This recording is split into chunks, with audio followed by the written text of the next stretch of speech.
Hello everyone, from Tony, the Scared Ghost here from MetaConnect. Behind me there is a party. There is a party with a DJ playing amazing music.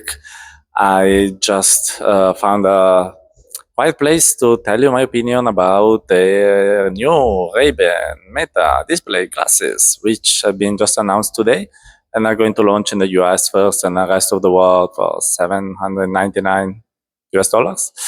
And I waited 2 hours in a line to try them, so I'm a bit tired. And I have to say that my first impression is okay. This is what I answer to many people that ask me about this. I will put some photos and videos of my experience while you hear my words. And long story short, first of all, I think the demo session they made were a bit disappointing. Just 5 minutes per person is not enough to get used to a monocular display, is not enough to get used to the interface of the um, neural wristband. So it's not enough to make a good impression about the device, especially because they make you try one thing, then immediately another, and then the demo is finished. And I don't think it's a good way to make a demo. I know that how many people wanted to try it, but after 2 hours of wait, rush demo is not the best. Anyway, before the demo, they took me the size of my arm or from my wrist, so they knew the size of the neural wristband to choose was size 2. Probably there are 3 sizes or something like that. I'm not so sure.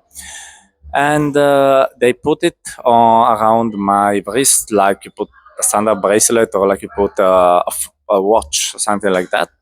They put it very tight also. And they then put the glasses on my face, basically. And the first impression is that the wristband was wristband, and the glasses were slightly heavier than I hoped for. Not much. Also, in 5 minutes, again, it's very hard to evaluate anything, but I could feel that on my nose was a bit more weight than I wanted. So that's the first impression regarding the look. Instead, it looked pretty cool on my face. Raven style, they're very fashionable, so I cannot say anything bad about that. They looked well on me and also on the other people.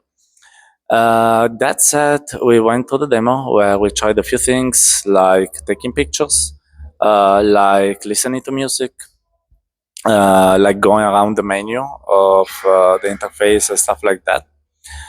And the first thing that I noticed is that the display is only one eye on the right eye for me and slightly on the side, so it's not exactly on the center of the vision. Maybe let me switch to another camera so that I can use my hand to show you something. Okay, much better. Now I have a pedestal, I can show you something.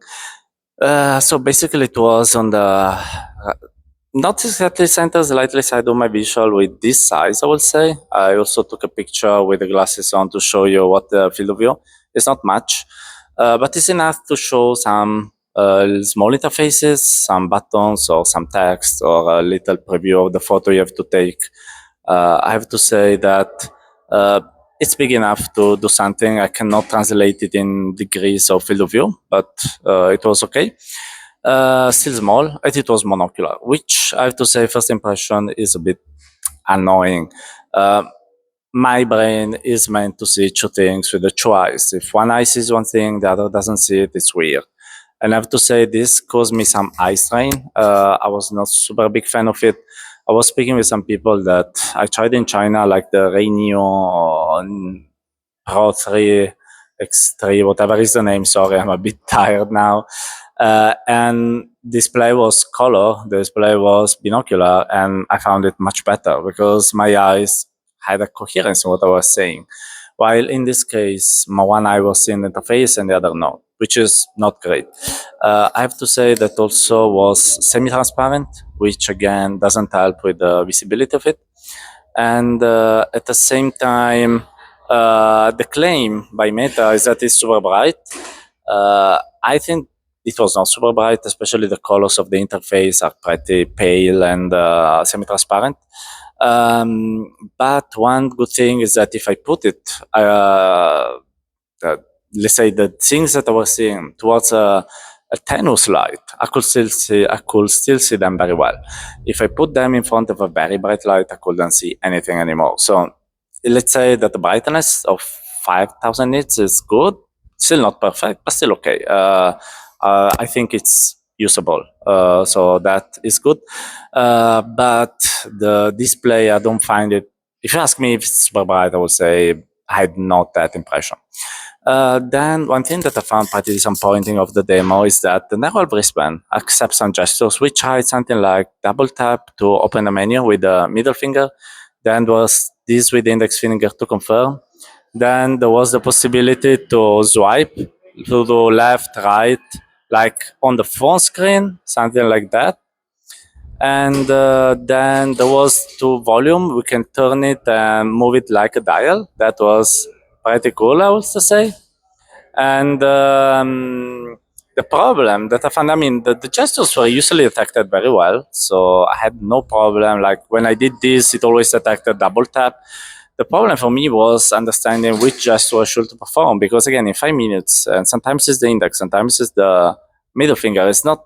They're not talking about natural gestures. It's not about tapping on the smartphone that you know what you're selecting. It's more like you have to learn a new language, and in 5 minutes it's impossible. So we were all stuck in some moments in the interface, not knowing what to do. I think it's you need time. I can't blame Meta on this. You need time to learn it. And the problem is that they didn't show us the coolest thing, which is how to write with it, because Zach showed it on stage, but I couldn't try it myself. And I was a bit disappointed because that was the thing I was most curious about. So the wristband also had some kind of haptics. So when like I double tap or tap, I could see some vibration here, and that's good as a feedback. So in general, for the wristband, I would say potentially it's cool. I would like to also have an SDK to play with it, but it needs time to learn how to use it. As for the glasses, as I said, we tried live translation with AI, and I could read very well the caption. The text was readable. I mean, it was still small. Probably my mother wouldn't be able to read it, but on my side was readable, and that was good. It was working, live caption. When you shoot a photo also, you get the preview, a small preview of what you're taking the photo at. And you can also do this to zoom in, zoom out, what you're taking the photo. We tried the music. We can move the volume up and down. We try to ask Meta something. So, hey Meta, blah blah blah, because you can go in the menu and select Meta, and it's mostly things like that. And the beginning, when you double tap, you see a menu with some rounded buttons, let's say rounded rectangles, and you can move the finger to swipe them, and then you can select them like this. It mostly works, but again, it needs practice, because also you have to learn which sensibility of this gesture you have to use and stuff like that. Regarding the visuals, I have one last detail. When I try to shake my head like this, I could see a lot of rainbows. So it's like the image decomposed in green, red, and blue things, and then when I stop my head, was still again. So this is more or less for my opinion on them. Honestly, I come out with the impression that is interesting device. So for the current status of the tech, is a step forward. Not super excited. I tried other smart glasses with displays, as I said, in China. I don't think they have anything super special. They have a better style probably. They are well made. I cannot say no, but they have some improvement in the UX. But they're not like mind blowing like people say about Orion. And I would like to have more experience with the wristband. I think if they release an SDK, this can be a good dev kit. I don't see this becoming mainstream or something like that. In my opinion, the Ray-Ban Meta or the Oakley have more potential. They are cheaper and they do what people want, make social media things. This one, I think, is more for enthusiasts and people maybe that want to treat it as a dev kit or stuff like that. So interesting device. Probably after 2 hours of wait, I was expecting something more, to be honest. But still, happy to have had this demo, and that's it. So if you like this and like appreciate my work, please like and subscribe. And as usual, have a good day in VR. Have a good day from Connect. Bye bye.